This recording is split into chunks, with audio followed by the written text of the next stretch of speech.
여러분, 돈과 권력이 있다고 해서 남을 무시하고 괴롭혀도 될까요?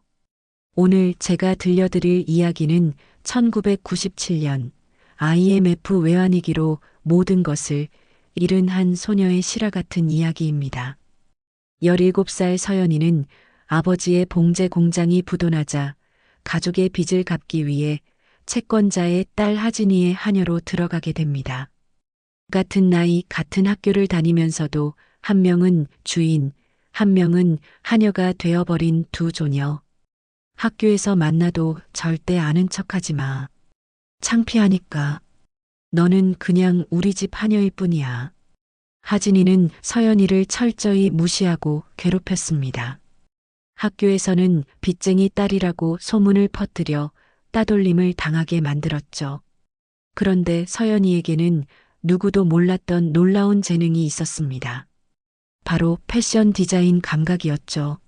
하진이의 파티 드레스를 고쳐준 것을 계기로 그 재능이 드러나자 하진이의 질투와 괴롭힘은 더욱 심해졌습니다. 평생 내 밑에서 내 옷이나 정리하며 살아. 그게 너의 운명이야. 하지만 20년 후 두 사람이 다시 만났을 때 상황은 완전히 뒤바뀌어 있었습니다. 한때 하녀였던 서연이는 세계적인 패션 디자이너가 되어 있었고 주인이었던 하진이는 아버지 회사가 망한 후 작은 부티크나 운영하는 신세가 되어 있었죠. 과연 서연이는 자신을 그토록 괴롭혔던 하진이에게 어떤 선택을 했을까요? 복수를 했을까요? 아니면 용서를 했을까요? 지금부터 그 이야기를 시작하겠습니다. 1997년 12월 서울 변두리의 작은 봉제 공장. 연의 아버지는 사무실 바닥에 무릎을 꿇고 있었습니다. 한때 잘 나가던 봉제 공장 사장님이었던 그는 이제 빚쟁이들 앞에서 고개를 들 수조차 없었어요. IMF 외환위기가 한국을 덮친 지 한 달. 하루아침에 모든 것이 무너져 내렸죠. 제발, 한 달만, 아니 두 달만 시간을 주십시오. 아버지의 목소리는 떨리고 있었습니다. 17살 연은 문틈으로 그 모습을 지켜보며 가슴이 찢어지는 것 같았어요. 어제까지만 해도 자신을 우리 공주님이라고 부르던 아버지가 이제는 남들 앞에서 무릎을 꿇고 있었으니까요. 두 달? 지금 농담하시는 겁니까? 차가운 목소리가 사무실을 채웠습니다. 윤 회장이었어요. 지역에서 가장 큰 부동산 회사를 운영하는 그는 연의 아버지에게 돈을 빌려준 채권자 중 한 명이었죠. 이미 석 달이나 기다렸습니다. 더는 못 기다려요. 윤 회장이 담배를 깊게 들이켰습니다. 연은 숨을 죽였어요. 심장이 너무 빨리 뛰어서 귀가 먹먹해졌습니다. 그런데 말입니다. 윤 회장이 갑자기 말을 멈췄어요. 그의 입가에 이상한 미소가 번졌습니다. 당신 딸이 있다고 들었는데요. 17이라던가. 순간 연의 온몸이 얼어붙었습니다. 왜 갑자기 자신의 이야기가 나오는 걸까요? 우리 집에도 같은 나이 딸이 있습니다. 하진이라고. 그런데 요즘 집안일 하는 사람을 구하기가 참 어렵더군요. 윤 회장이 천천히 일어섰습니다. 이렇게 하죠. 당신 딸을 우리 집에서 일하게 하면 빚의 절반을 탕감해 드리겠습니다. 물론 월급은 따로 주지 않고요. 빚을 갚는 거니까. 그게 무슨. 아버지의 얼굴이 새하얗게 변했어요. 싫으면 말고요. 대신 내일까지 전액 갚으시든지 아니면 법대로 처리하겠습니다. 연은 더 이상 듣고 있을 수가 없었습니다. 문을 열고 뛰어들었어요. 제가 할게요. 모두의 시선이 연에게 쏠렸습니다. 아버지의 눈이 크게 떠졌어요. 연아, 안 돼. 이건 내가 끼어들 일이 아니야. 아버지, 괜찮아요. 연은 떨리는 다리를 꽉 붙잡고 서 있었습니다. 무서웠어요. 하지만 아버지가 무너지는 것을 볼 수는 없었죠. 제가 열심히 일할게요. 그러니까 우리 가족은 건드리지 마세요. 윤 회장이 만족스러운 표정으로 고개를 끄덕였습니다. 똑똑한 아이군요. 내일부터 출근하도록. 다음 날 아침, 연은 작은 가방 하나를 들고 윤 회장의 집 앞에 서 있었습니다. 강남의 거대한 저택이었어요. 대문만 해도 연의 집보다 컸죠. 누구세요? 인터폰에서 날카로운 목소리가 들려왔습니다. 저, 오늘부터 일하게 된 서연입니다. 잠시 후 대문이 열렸어요. 연은 깊게 숨을 들이쉬고 안으로 들어갔습니다. 정원을 지나 현관에 도착하자 한 여자가 팔짱을 끼고 서 있었어요. 윤 회장의 부인, 윤 여사였습니다. 너구나. 빚쟁이 딸. 윤 여사의 첫마디에 연의 가슴이 움츠러들었습니다. 규칙을 설명해 줄게. 첫째, 우리 가족과 같은 식탁에서 밥을 먹지 않는다. 둘째, 하진이 방은 매일 청소한다. 셋째, 하진이가 시키는 것은 뭐든 한다. 알겠니? 연은 고개를 끄덕였어요. 목구멍이 타는 것 같았지만 참았습니다. 엄마, 그게 새로운 하녀야? 계단 위에서 목소리가 들렸습니다. 고개를 들자 한 소녀가 내려오고 있었어요. 윤하진이었죠. 비싼 브랜드 옷을 입고 있었지만 왠지 어색해 보였습니다. 하진은 연을 위아래로 훑어봤어요. 그 시선이 너무나 차가워서 연은 몸을 떨었습니다. 학교는 어디 다녀? 명성여고요. 어머, 나랑 같은 학교네. 하진의 입가에 이상한 미소가 번졌어요. 학교에서 만나도 절대 아는 척하지 마. 창피하니까. 너는 그냥 우리 집 하녀일 뿐이야. 그 말에 연애 안에서 뭔가가 툭 하고 끊어졌습니다. 자존심이었을까요? 아니면 희망이었을까요? 알겠습니다. 연은 작게 대답했어요. 첫 일주일은 지옥 같았습니다. 아침 6시에 일어나 온 집안을 청소하고 빨래를 하고 하진의 방을 정리했어요. 학교에 갈 시간이 되면 허둥지둥 교복을 갈아입고 뛰어갔죠. 그리고 수업이 끝나면 다시 윤 회장의 집으로 돌아와 저녁 늦게까지 일했습니다. 야, 이거 다시 다려. 하진이 교복 블라우스를 연의 얼굴에 던졌어요. 여기 주름이 있잖아. 눈이 없어? 연은 아무 말 없이 블라우스를 받았습니다. 분명 아침에 완벽하게 다렸는데 하진이 일부러 구긴 것 같았어요. 하지만 반박할 수 없었죠. 하진의 방을 정리하면서 연은 이상한 것을 발견했습니다. 옷장 가득한 명품 옷들. 하지만 대부분이 하진에게 어울리지 않았어요. 색깔 조합도 이상했고 사이즈도 맞지 않았죠. 돈이 많다고 센스까지 살 수 있는 건 아니구나. 연은 혼자 생각했습니다. 어느 날 하진이 중요한 파티에 갈 준비를 하고 있었어요. 엄마, 이 드레스 이상해. 나한테 안 어울려. 하진이 거울 앞에서 소리를 질렀습니다. 분명 비싼 드레스였지만 하진의 말이 맞았어요. 드레스가 하진의 체형과 전혀 맞지 않았죠. 연은 가만히 드레스를 보았습니다. 그리고 머릿속에 어떤 아이디어가 떠올랐어요. 제가 조금만 수정하면 더 예쁠 것 같은데요. 하진이 연을 노려봤습니다. 내가 뭘 안다고? 아버지가 봉제 공장을 하셨어요. 어릴 때부터 옷 만드는 걸 봐왔고요. 윤 여사가 시계를 봤어요. 파티까지 2시간 남았는데. 좋아해봐. 대신 망치면 너희 아버지 빚 탕감 없다. 연의 손이 떨렸습니다. 하지만 바늘을 잡는 순간 이상하게 마음이 차분해졌어요. 드레스의 허리선을 올리고 어깨 부분을 조금 좁히고 밑단을 비대칭으로 잘랐습니다. 1시간 후, 어머, 윤 여사의 입이 벌어졌습니다. 하진이 거울 앞에 서 있었는데 완전히 다른 사람 같았어요. 드레스가 하진의 체형을 완벽하게 살려주고 있었죠. 이게 정말 같은 드레스야? 하진도 믿을 수 없다는 표정이었습니다. 그날 밤 파티에서 돌아온 하진은 들떠 있었어요. 엄마, 다들 내 드레스가 어디서 산 거냐고 물어봤어. 파리에서 공수했냐고. 하지만 하진의 표정은 곧 어두워졌습니다. 연을 쏘아보며 말했어요. 하녀 주제에 나보다 센스가 좋다고.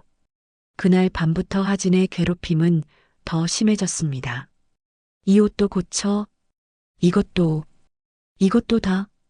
매일 밤 연은 하진의 옷을 고쳤어요. 하지만 하진은 절대 고맙다는 말을 하지 않았죠. 오히려 더 심하게 괴롭혔습니다. 평생 내 밑에서 내 옷이나 정리하며 살아.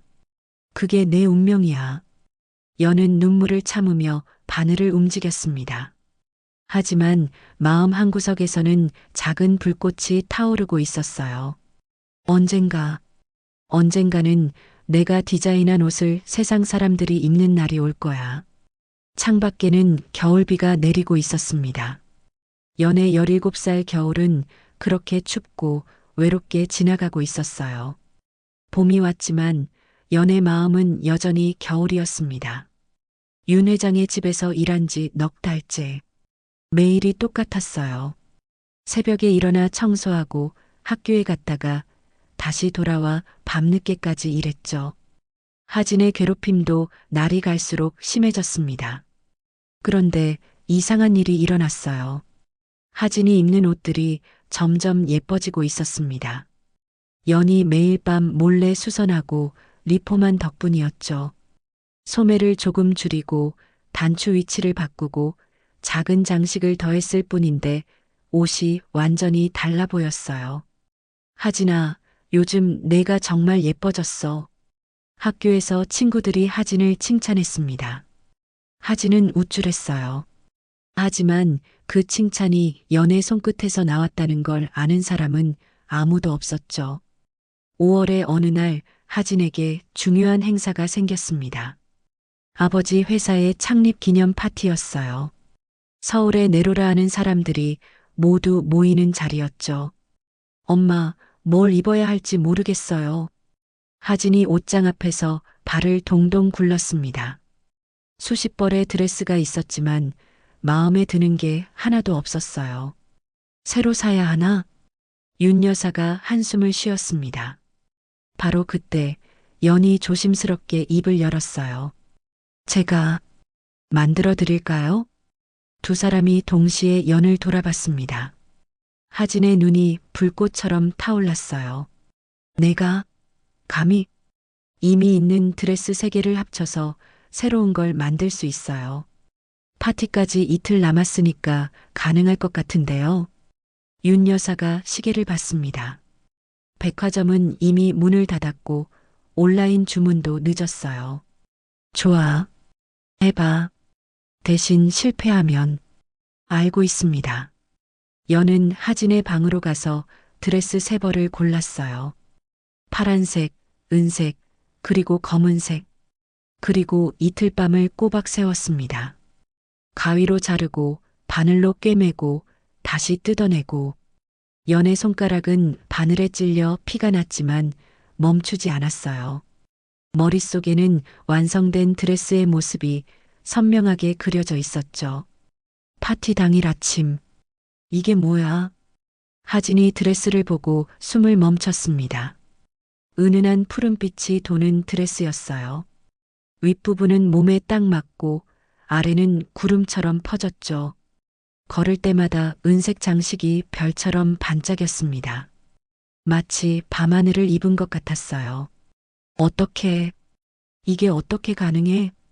윤 여사도 놀란 표정이었습니다. 파티장에서 하진은 단연 주인공이었어요.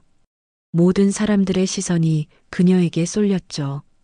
저 드레스 어디서 났대? 파리 오뜨꾸띠르 아니야?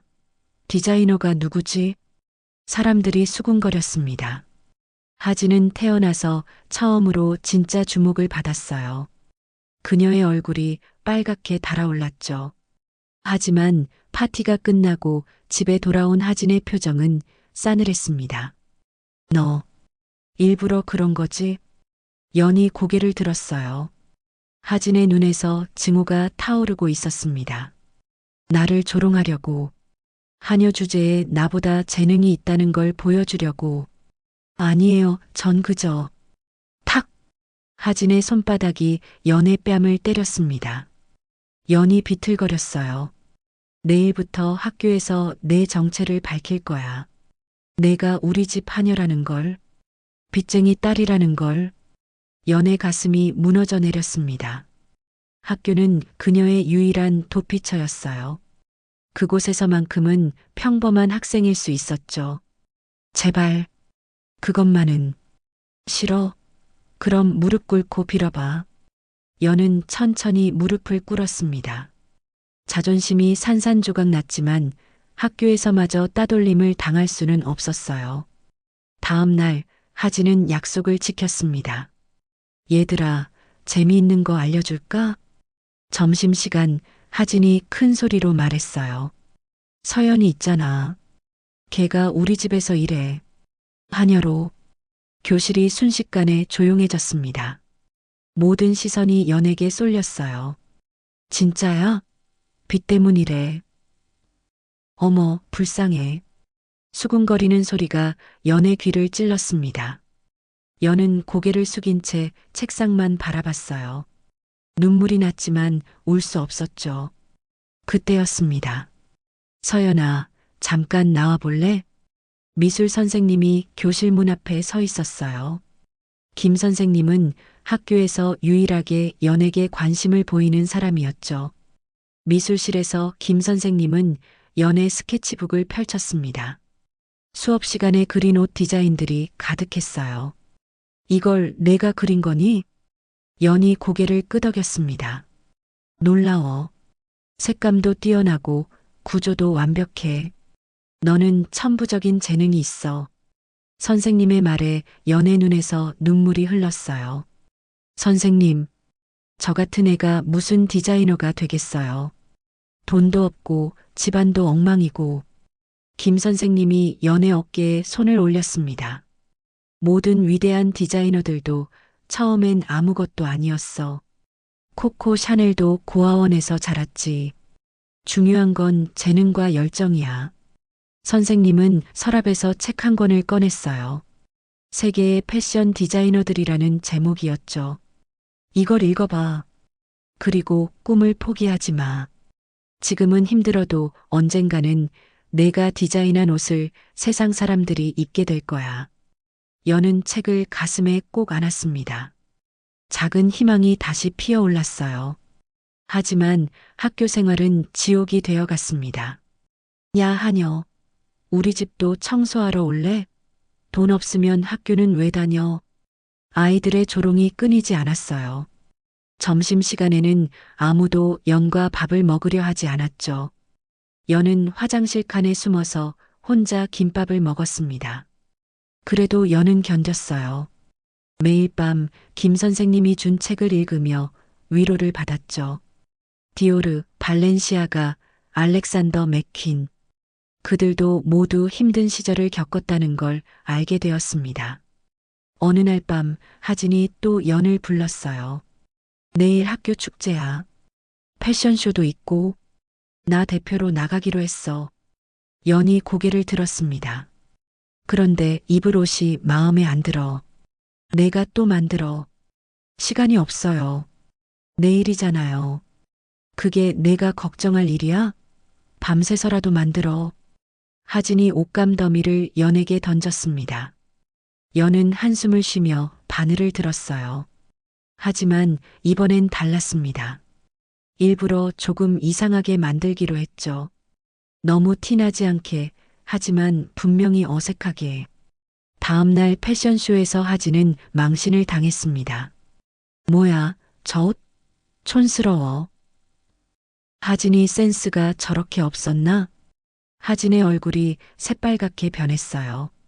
무대에서 내려온 하진은 연의 멱살을 잡았습니다. 내가 일부러 그랬지. 증거 있어요? 연이 처음으로 반항했습니다. 하진의 눈이 커졌어요. 뭐라고? 앞으로도 계속 이럴 거예요. 절 괴롭히면 연의 눈빛이 단단했습니다. 더 이상 잃을 게 없었어요. 이미 바닥까지 떨어졌으니까요. 그날 밤 연은 결심했습니다. 졸업하면 서울로 갈 거야. 그리고 진짜 디자이너가 될 거야. 창밖의 별들이 반짝였습니다.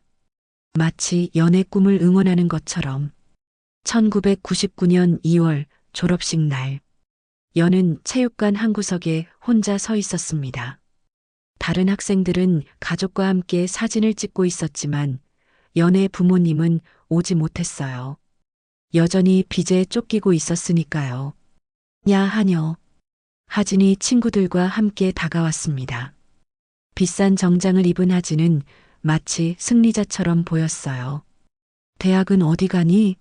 아, 맞다. 너는 못 가지? 친구들이 킥킥거렸습니다. 연은 주먹을 꽉 쥐었어요. 패션 디자이너? 아직도 그런 꿈 꾸고 있어? 하진이 연의 얼굴 바로 앞까지 다가왔습니다. 내가? 돈도 없고 백도 없는 내가? 평생 남의 옷이나 빨래하며 살 거면서. 연은 하진의 눈을 똑바로 봤어요. 두고 봐요. 언젠가 제가 만든 옷을 온 세상 사람들이 입을 거예요. 웃기지 마. 하진이 소리쳤지만 연은 이미 돌아서고 있었습니다. 그날 밤 연은 윤 회장의 집을 나왔어요. 작은 가방 하나에 짐을 다 넣었죠. 옷 몇 벌과 김 선생님이 준 책, 그리고 2년 동안 몰래 모은 30만 원이 전부였습니다. 서울로 가는 거니? 현관에서 윤 여사가 물었어요. 네. 거지가 뭘 할 수 있을 것 같아? 연은 대답하지 않고 문을 나섰습니다. 뒤에서 하진의 목소리가 들렸어요. 가서 굶어 죽어. 곧 무릎 꿇고 돌아올 거야. 하지만 연은 뒤돌아보지 않았습니다. 서울역에 도착했을 때는 새벽 5시였어요. 연은 역 대합실에서 밤을 새운 채 아침을 기다렸습니다. 주머니에는 25만 원이 남아 있었어요.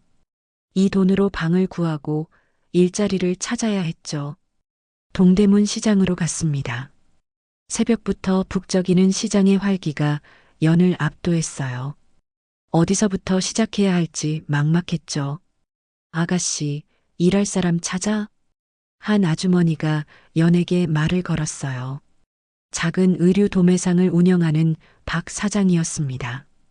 네, 뭐든 할 수 있어요.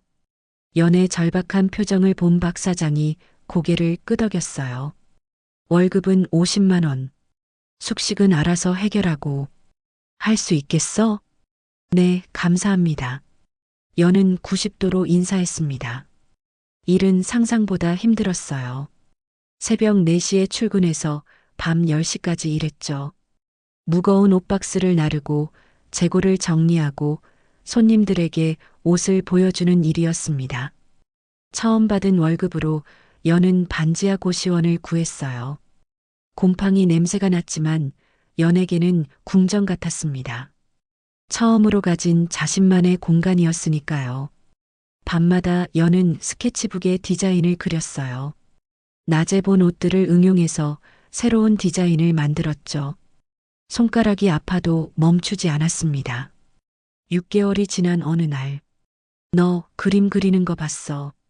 박 사장이 연을 불렀어요. 죄송합니다. 일하는 시간에는 안 그렸는데. 아니, 그게 아니라 잘 그리더라고. 박 사장이 명함 하나를 건넸습니다. 내 친구야. 패션회사 디자인팀에서 사람 찾는데 한번 가봐. 연의 심장이 뛰기 시작했어요. 제이스타일이라는 중견 패션 회사였습니다. 면접을 본 사람은 이태성 실장이었어요. 30대 중반의 그는 날카로운 눈으로 연의 포트폴리오를 훑어봤습니다. 학력이 고졸입니다. 연이 솔직하게 말했어요. 이 실장이 고개를 들었습니다. 그런데 이 디자인들은 독학했어요? 네. 책 보고 시장에서 배웠어요.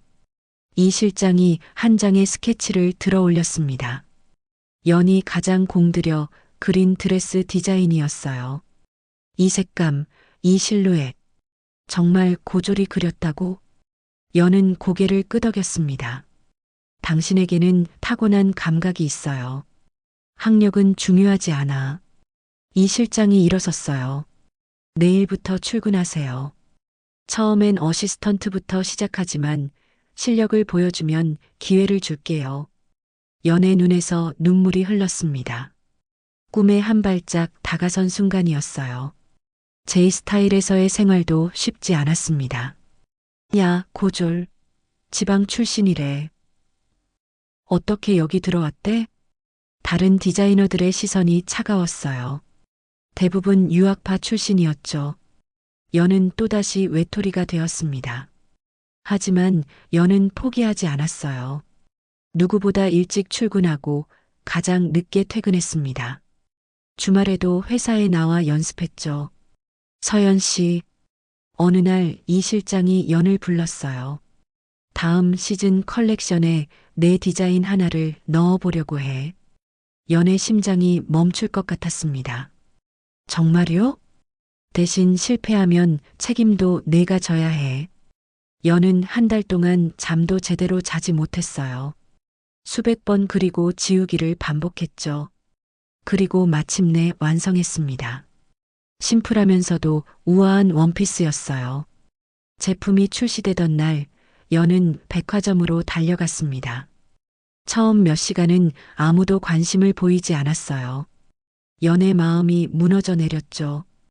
그런데, 어머, 이 옷 예쁘다. 한 손님이 원피스를 집어들었습니다. 그리고 또 한 명, 또 한 명. 일주일 만에 완판이었어요. 대박이야. 추가 생산 들어가. 회사가 들썩였습니다. 연의 이름이 처음으로 사람들 입에 오르내렸어요. 27세가 된 연은 이제 제 스타일의 수석 디자이너가 되었습니다. 독립하지 않을래? 이 실장이 제안했어요. 같이 브랜드를 만들자. 내 이름을 건. 연은 숨이 막혔습니다. 서연이라는 브랜드. 꿈만 꾸던 일이었어요. 하지만 돈이. 내가 투자자를 구해볼게. 내 재능을 믿어. 30세, 드디어 서연이 탄생했습니다. 첫 컬렉션은 작은 쇼룸에서 열렸어요. 손님은 겨우 50명. 하지만 연은 온 영혼을 쏟아부었습니다. 쇼가 끝났을 때 박수 소리가 터져 나왔어요. 누가 디자이너죠? 천재적이에요. 파리에 진출해야 해. 바이어들이 몰려들었습니다. 주문이 쏟아졌어요. 35세, 연은 파리 패션 위크에 초대받았습니다. 비행기에서 연은 창밖을 바라봤어요. 구름 위를 나는 기분이 이럴까요? 고향에서 하녀로 살던 그 소녀가 이제 세계 무대로 향하고 있었습니다. 하진아, 보고 있니? 내가 해냈어. 연은 조용히 미소 지었습니다. 복수심이 아니었어요. 그저 자신과의 약속을 지킨 것에 대한 만족감이었죠. 파리쇼는 대성공이었습니다. 한국의 샤넬, 동양의 아름다움을 현대적으로 해석했다. 언론이 연을 주목했어요. 세계적인 바이어들이 계약을 제안했죠. 그렇게 7년이 흘렀습니다. 42세가 된 연은 이제 누구도 무시할 수 없는 디자이너가 되었어요. 전 세계 신계 매장, 연 매출 500억. 하지만 연의 마음 한구석에는 여전히 고향이 남아 있었습니다. 이 실장님, 저 잠깐 고향에 다녀오려고요. 그래. 얼마나 되었지? 20년이요. 이 실장이 놀란 표정을 지었어요. 그렇게 오래. 무슨 일 있었어? 연은 고개를 저었습니다. 아니요. 그냥, 이제는 돌아가도 될 것 같아서요. 연은 알고 있었어요. 진정한 성공은 과거를 마주할 수 있을 때 완성된다는 것을. 2019년 4월, 봄비가 내리는 고향의 거리. 연은 검은색 벤치에서 내렸습니다. 명품 코트를 입은 그녀의 모습은 20년 전과는 완전히 달랐어요. 하지만 고향의 냄새, 그 공기는 변하지 않았죠. 구도심은 여전히 낡아 있었습니다. 시간이 멈춘 것 같았어요. 연은 천천히 걸으며 옛 기억을 더듬었죠. 저기는 학교 가는 길, 저쪽은 아버지의 공장이 있던 자리. 어머, 서연이 아니야? 뒤에서 익숙한 목소리가 들렸습니다.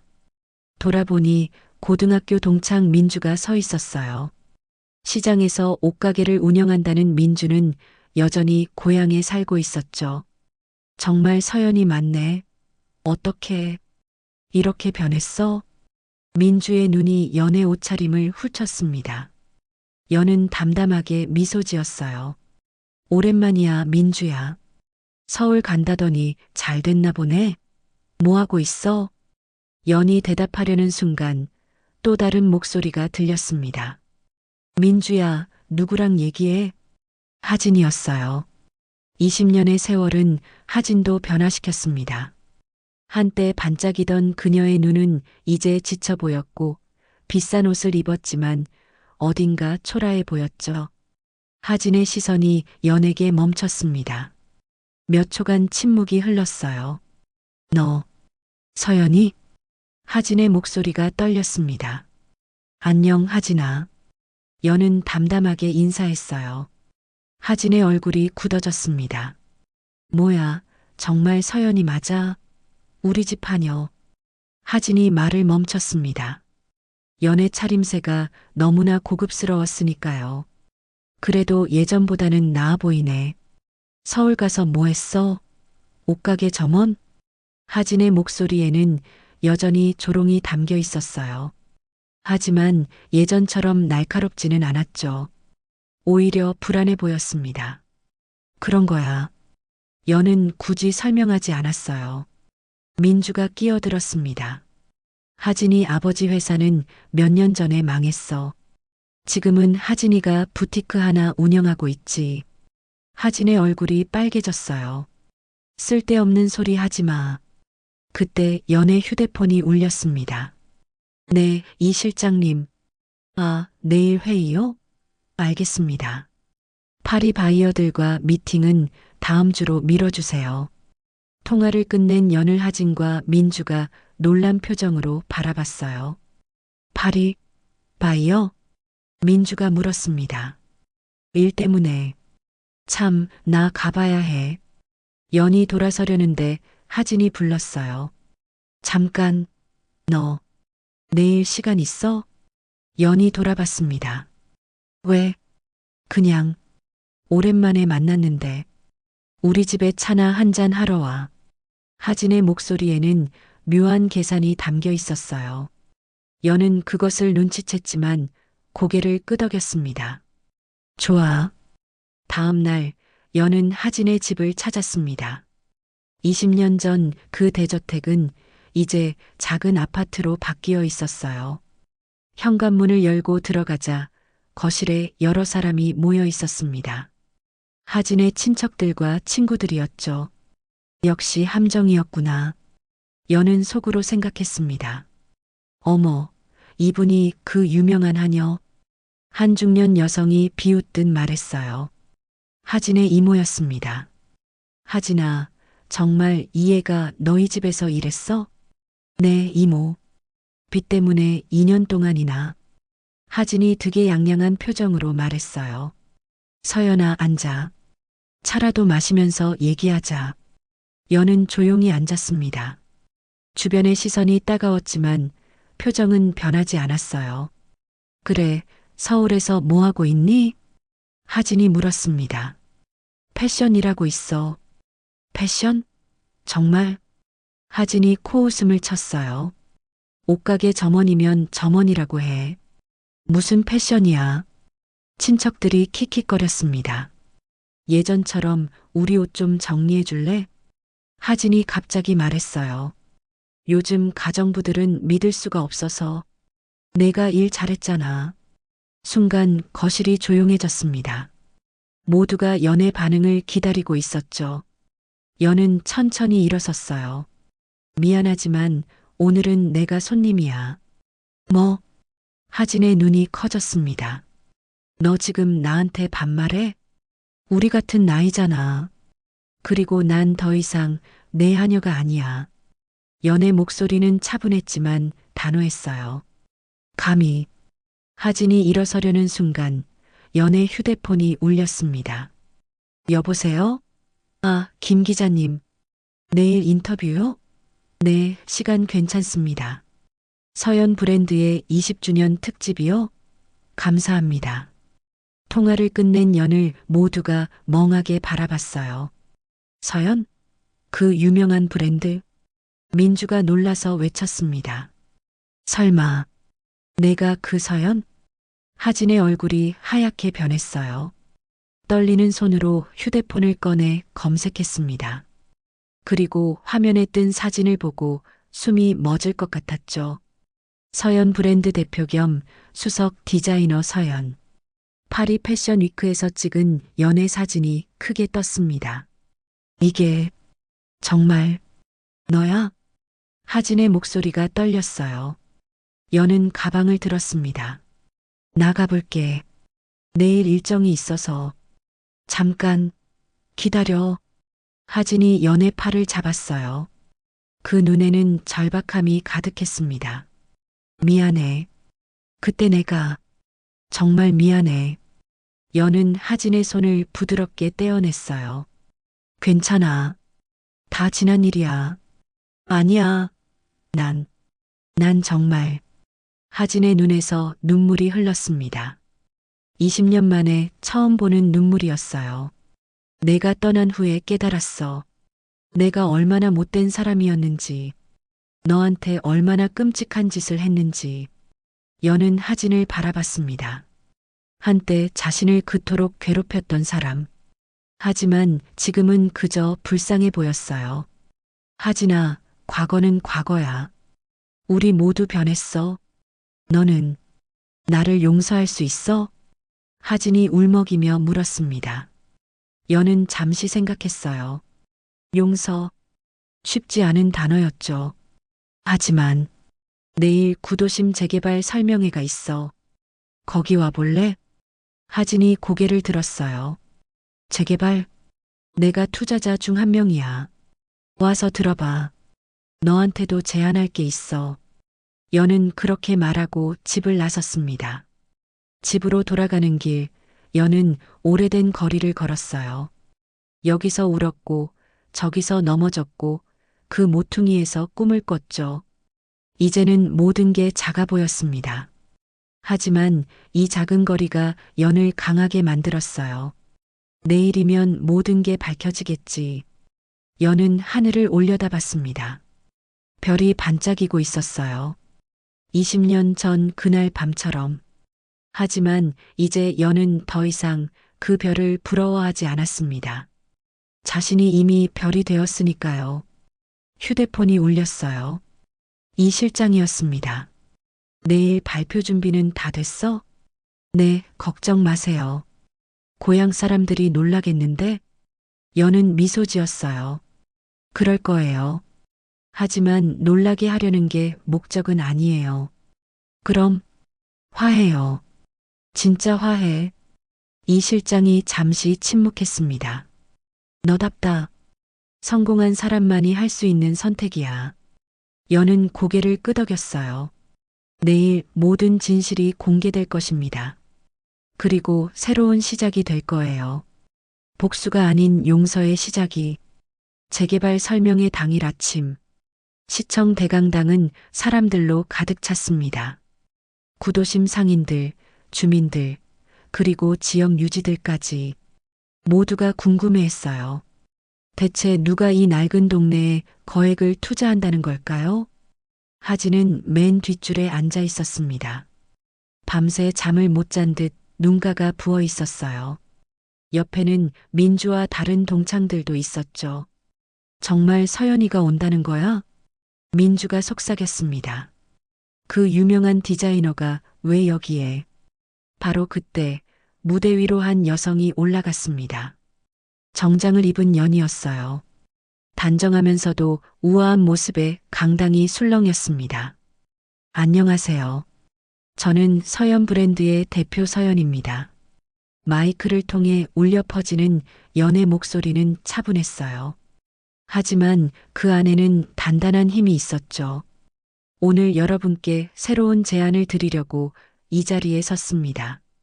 화면에 조감도가 떴습니다. 구도심이 완전히 새로운 모습으로 바뀐 그림이었어요. 이곳을 단순한 쇼핑몰로 만들지 않을 겁니다. 패션 문화 특화거리로 만들 거예요. 사람들이 웅성거렸습니다. 기존 상인분들은 모두 새 건물에 입주할 수 있습니다. 임대료는 5년간 동결이고요. 한 상인이 손을 들었어요. 왜 그렇게까지 해주시는 겁니까? 연은 잠시 멈췄습니다. 그리고 천천히 말했어요. 저도 이곳 출신이니까요. 강당이 조용해졌습니다. 20년 전 저는 이 동네에서 자랐습니다. 아버지가 봉제 공장을 하셨죠. IMF 때 망했지만요. 하진이 고개를 숙였어요. 손이 떨리고 있었습니다. 어려운 시절이었어요. 하지만 그 시절이 저를 강하게 만들었습니다. 이제는 제가 이곳에 보답할 차례라고 생각해요. 연은 화면을 넘겼습니다. 새로운 건물 디자인이 나타났어요. 1층은 전통시장, 2층은 신진 디자이너들의 쇼룸, 3층은 패션 아카데미를 만들 겁니다. 패션 아카데미요? 누군가 물었습니다. 네. 이곳 청소년들에게 무료로 패션 디자인을 가르칠 거예요. 저처럼 돈이 없어도 꿈을 가질 수 있도록요. 연의 시선이 하진에게 향했습니다. 그리고 스타일링 강사가 필요합니다. 혹시 관심 있으신 분들은 지원해 주세요. 하진의 눈이 크게 떠졌어요. 연이 자신을 보고 있다는 걸 알았죠. 설명회가 끝나고 사람들이 하나둘 떠났습니다. 하진은 자리에서 일어나지 못했어요. 다리에 힘이 없었죠. 하진아. 연이 다가왔습니다.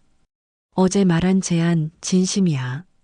왜 나한테 이러는 거야? 하진의 목소리가 떨렸어요. 내가 너한테 그렇게 못되게 굴었는데. 연은 하진 옆에 앉았습니다. 알아. 많이 힘들었어. 그런데 왜? 미움은 미움으로 끝나지 않아. 복수한다고 내 상처가 낫는 것도 아니고. 연은 창밖을 바라봤어요. 그리고 너도 피해자였을지 몰라. 부모님의 기대, 주변의 압박. 너도 힘들었겠지. 하진의 눈에서 눈물이 흘렀습니다. 미안해. 정말 미안해. 울지 마. 이제 새로 시작하면 돼. 연이 손수건을 건넸어요. 한 달 후 패션 아카데미 개원식. 화려한 리본 커팅식이 열렸습니다. 시장, 국회의원까지 참석한 큰 행사였어요. 축하합니다. 서연 대표님. 사람들이 박수를 쳤습니다. 연은 미소 지으며 인사했어요. 강의실에서는 첫 수업이 시작되고 있었습니다. 안녕하세요. 스타일링 강사 윤하진입니다. 하진이 학생들 앞에 섰어요. 떨리는 목소리였지만 눈빛은 진지했습니다. 오늘은 색채 조합에 대해 배울 거예요. 연은 문틈으로 그 모습을 지켜봤습니다. 하진이 열심히 가르치는 모습이 낯설면서도 보기 좋았어요. 쉬는 시간 하진이 연을 찾아왔습니다. 고마워. 이런 기회를 줘서. 잘하고 있어. 학생들이 좋아하더라. 사실 무서웠어. 내가 뭘 가르칠 수 있을까 싶어서. 연이 하진의 어깨를 두드렸어요. 누구나 처음은 있어. 나도 그랬고. 두 사람은 함께 커피를 마셨습니다. 20년 전에는 상상도 못했던 일이었죠. 있잖아, 서연아. 하진이 조심스럽게 말했어요. 그때 내가 만들어준 드레스들 아직도 가지고 있어. 연이 놀란 표정을 지었습니다. 정말? 응. 버릴 수가 없었어. 너무 예뻤거든. 하진이 쑥스럽게 웃었어요. 그때는 인정하기 싫었지만 내게 배운 게 많아. 옷은 단순히 비싸면 되는 게 아니라는 것도. 연도 미소 지었습니다. 나도 너한테 배웠어. 나한테? 응. 강해지는 법. 하진이 의아한 표정을 지었어요. 내가 나를 그렇게 괴롭히지 않았다면 난 아마 평범한 삶에 안주했을 거야. 내 덕분에 더 강해졌고 더 높이 올라갈 수 있었어. 그게 위로가 되는 건가? 두 사람이 웃음을 터뜨렸습니다. 1년 후 패션 특화거리는 전국적으로 유명해졌습니다. 관광객들이 몰려들었고 지역 경제가 살아났어요. 연례 패션쇼가 열리는 날이었습니다. 무대 위에는 아카데미 학생들의 작품이 전시되어 있었어요. 대표님, 인사 말씀 부탁드립니다. 사회자가 연을 불렀습니다. 연은 무대에 올라 마이크를 잡았어요. 1년 전 저는 이곳에서 새로운 시작을 약속했습니다. 오늘 그 약속이 얼마나 아름답게 피어났는지 보여드리고 싶어요. 조명이 어두워지고 음악이 흘렀습니다. 학생들이 디자인한 옷을 입은 모델들이 워킹을 시작했어요. 저 옷들을 보세요. 단 1년 만에 학생들이 만든 거예요. 관객들이 감탄했습니다. 특별히 오늘은 스타일링을 우리 윤하진 선생님이 담당했습니다. 하진이 무대 옆에서 수줍게 손을 흔들었어요. 쇼가 끝나고 연과 하진은 무대 뒤에서 만났습니다. 수고했어. 너도. 두 사람은 말없이 무대를 바라봤어요. 학생들이 행복하게 웃고 있었죠. 서연아. 응? 진정한 스타일은 마음의 품격에서 나오는 거구나. 하진이 말했어요. 이제야 알았어. 내가 왜 그렇게 빛났는지. 옷이 아니라 내 마음이 아름다웠던 거야. 연은 하진의 손을 잡았습니다. 우리 모두 아름다워질 수 있어. 과거를 용서하고 미래를 향해 나아간다면. 그때 한 학생이 달려왔어요. 선생님들, 대상 받았어요. 우리가 대상이에요. 연과 하진은 서로를 바라보며 웃었습니다. 20년의 아픔과 상처가 마침내 치유되는 순간이었어요. 복수가 아닌 용서로, 미움이 아닌 사랑으로. 밖에는 별이 빛나고 있었습니다. 연이 20년 전 올려다보던 그 별들이었죠. 하지만 이제 연은 알았어요. 진짜 별은 하늘이 아니라 사람들의 마음 속에 있다는 것을. 가자. 축하 파티가 기다리고 있어. 하진이 말했어요. 그래, 가자. 두 사람은 나란히 걸었습니다. 더 이상 주인과 하녀가 아닌 동료이자 친구로서. 이것이 진정한 성공의 의미였습니다. 혼자 정상에 서는 것이 아니라 함께 올라가는 것. 과거의 상처를 딛고 모두가 빛날 수 있도록 돕는 것. 서연의 이야기는 그렇게 아름답게 마무리되었습니다.